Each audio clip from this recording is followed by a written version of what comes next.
O homem nunca foi criado sozinho. Ele já foi criado macho e fêmea. Todos estão me entendendo? Pode dizer amém? Porque se a gente cair nessa concepção ou nos valores daquilo que até teologalmente a gente vai descrever, quem sabe a gente esteja dizendo que mulher é projeto retardado. E não é. Todos estão me entendendo? Pode dizer amém? Casamento tem essa ênfase. Então, nas inscrições, a inspiração que Deus dá a Moisés, por ocasião de conceito humano, Moisés é quem está dizendo: não é bom que o homem viva só. E é dali e a partir daí que você vai interpretar recursos dentro da palavra. Quando nós estamos entendendo que é o capítulo 13 da primeira carta de Paulo aos Coríntios, existe esse conjunto de culturas e elementos de um grego koiné que já se estabelecia naquilo que é a diversidade, principalmente de dialetos, que trazia interpretações, como por exemplo, o que é a caridade. Eu falei aqui de um termo baseado naquilo que seja a virtude teologal, que a gente observa no que é a característica do amor em prática, porque amor não se define, o amor não se explica. Amor é uma virtude estabelecida numa possibilidade de se alinhar com aquilo que Deus pode revelar no homem, porque Deus é amor. O capítulo 4, verso 8 da primeira carta de João define isso precisamente. E ainda a gente consegue ver em diversos textos bíblicos o que é a característica de um Deus, que é um mistério para nós. Se eu dissesse eu conheço a Deus, quem sabe esteja mentindo, esteja sendo alguém dentro daquilo que deve ser uma característica ilusória, que talvez estivesse exprimindo algo que não é verdade, porque eu nunca vi Deus, eu não toco Deus, eu não posso chegar em Deus e fazer como estou vendo aqui o pastor Antônio, tocá-lo, ver o pastor Antônio, enxergar o seu perfil, enxergar aquilo que é a sua fisionomia, poder tocá-lo. Quem faz isso com Deus? Quem sabe o que é Deus? Deus é um mistério, e mistério não se explica, mistério se aceita, e baseado nisso, esse Deus que é amor, Ele pensou em mim, pensou em você, Ele pensou em nós, a um ponto de gerar recursos para fazermos compreender o que pudesse ser essa intenção de ser alvo do próprio Deus.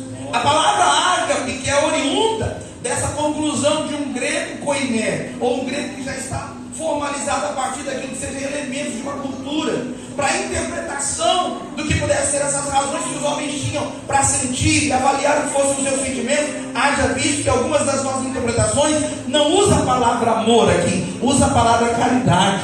E caridade é uma doação por um altruísmo de compaixão, para ver a necessidade de alguém e poder dar o que a gente tem para esse alguém. E deixa eu te fazer uma pergunta: quem aqui é amor, irmão, para dar amor? Quem aqui é amor para fazer caridade do amor? Ninguém aqui tem isso. Quando a gente vai falar disso, baseado em que é uma relação entre homem e mulher, então usa-se a palavra eros, porque ela está ligada a essa condição da possibilidade de se compadecer. Mas você não dá o que não tem, você dá o que Deus revela em você. Você pode dizer amém por isso? Por isso, quando a gente vê que os dons, as virtudes que revelam algo que Deus, pelo Espírito Santo, revela em nós, e principalmente a fé, você vai observar, e nós temos um contexto, irmão, de Bíblia que gera para nós 6.000 anos de história, para revelar para nós que até a fé, às vezes, ela tem uma forma equivocada. Eu achei importante o pastor Antônio dizer, nós sabemos fazer o coraçãozinho assim, né, pastor? Mas a gente sabe falar o que é essa relação, né? Dorme junto, acorda junto, come junto, bebe junto, anda junto, passeia junto, trabalha no fator em comum, para que pudesse a ideia do casamento. E eu somei algo aí quando o senhor falava. Eu peço pix para minha mulher de vez em quando, porque o casamento é isso, é um relacionamento baseado em ter essa condição, né, de tratar e se comportar com aquilo que o amor pode gerar. E o amor não nasce no coração dos homens. O amor não é resultado de uma capacidade humana. O amor não é resultado daquilo que é a possibilidade racional, no desenvolvimento intelectual que o homem pode desenvolver. Por isso Paulo dizia, olha, quando eu era menino eu fazia as coisas de menino, mas eu cresci. Quando ele cresceu, ele entendeu que amor não é uma coisa que o homem pode cultivar baseado naquilo que deve ser as suas expectativas, porque a gente faz isso. E quantas vezes isso frustrou? Quer entender o que eu estou falando? Abra o seu Google agora, você vai ver numa estatística. Agora não, deixa para depois, né, pastor? Agora não pode, né? Mas abra o seu Google quando você chegar em casa, veja qual é a estatística de casamento para o ano de 2024. Ultrapassou os 950 mil casamentos no Brasil. Deixa eu te dizer algo, mas infelizmente 47,30% desses casamentos não chegaram nos 10 anos. Entraram por um caminho de divórcio. Isso equivale a dizer que 420 mil casamentos dos 950 mil, nas estatísticas de 2024, frustraram. Se a gente vivesse por essa ideia de compreender o que é o amor é sofredor, você leu aqui, em outras palavras, é paciente, o amor suporta tudo, o amor não fana do mal, o amor não se ensoberbece, o amor não se deixa envaidecer com a malignidade, ele cultiva a justiça, ele trabalha a verdade. Quem pode fazer isso? Se meu coração às vezes é assediado pelas precipitações da vida, e às vezes nós somos atrapalhados com o argumento daquilo que pode ser questionável, o amor não é meu, o amor vem de Deus, é Ele que trabalha em mim. A condição para às vezes olhando para minha esposa, e às vezes enxergando ali coisas que talvez não sejam do meu agrado, não estejam no perfil daquilo que eu espero. Se não tiver o amor, a maior causa hoje para o que são os divórcios, infelizmente, é a condição financeira. Se amor se baseasse em dinheiro, Jesus jamais teria valor no seu sangue, teria um preço, porque distingue coisas, desvaloriza coisas. Deixa eu dizer uma coisa para você: quando a gente olha para a interpretação bíblica, se olharmos de uma maneira equivocada, as coisas começam perturbadoras, porque ainda que seja por efeito de castigo, por ainda que seja efeito de punição, pelo erro de Eva, foi Deus que estabeleceu que o homem governaria a esposa. Amém. Olha, teve alguém que disse amém. Porque parece só bem para o masculino isso aí. Sim ou não? Mas governar não é ser tirano. É verdade. Governar é ter respeito, é amar. E amar não parte daquilo que seja um princípio ativo, do que denota o que é o coração do homem. Parte daquilo que seja uma virtude divina, para fazer da mulher alvo do cuidado, da proteção. Você sabe porque o movimento feminista ganha um espaço de gerações e de milênios até? É porque infelizmente nós somos equivocados nessa proposta de governar. Quando a gente viu que o pecado fez com a gente, então a gente consegue distinguir virtudes e qualidades. E por favor, isso não é só Bíblia, isso é filosofia. A filosofia chega a ser tão cativante no princípio aquilo do que é buscar reflexos daquilo que seria essa condição dos relacionamentos humanos, que ela olha para mim e para Deus e diz assim: Deus é resultado da fragilidade dos homens. Os homens criaram Deus. 1832 antes, ou melhor, depois de Jesus, você vai ver um filósofo chamado Freud, ou Freud, como você quer entender, dizendo que os homens criaram crises, e realmente fomos nós. Esses dias eu estava fazendo uma palestra para adolescentes, e eu disse para eles: olha, nós cometemos um erro muito grave, olhando para o que são as expectativas gerais do ser humano desde Adão. Porque todo mundo entende, ou a maioria das pessoas questionam, por que Deus deu o mundo como um princípio ativo para governo do diabo? E não foi Deus que deu. Deus deu isso ao homem. Deus criou o homem, macho e fêmea, e deu-lhe uma ordem: crescer e multiplicar e encher toda a terra e dominar sobre ela. O domínio, o gerenciamento era do homem. Foi o homem que pegou isso com a sua desobediência e entregou nas mãos do diabo.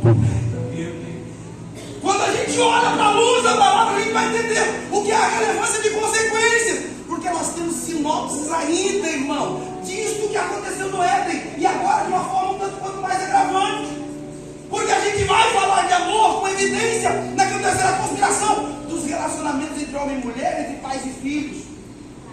E o próprio Deus às vezes é extinguido dessa possibilidade, porque ele olha para tudo que fez, desde a condição de um Enos, no capítulo 4, verso 25 do Gênesis, porque ele esperou um coração piedoso, ele quis um coração piedoso, de homens que depois do pecado se voltassem para ele, para entender o que é o domínio dele, para entender o que é ser cuidado por ele, para entender o que é Deus. Nós cantamos aqui que o nome dele é poder, mas nem sempre nós estamos debaixo desse nome, pastor. Porque nós ignoramos verdades, e nós não nos deixamos convencer com a verdade, é fato, do que ela precisa ser. Você sabe por que Jesus estava falando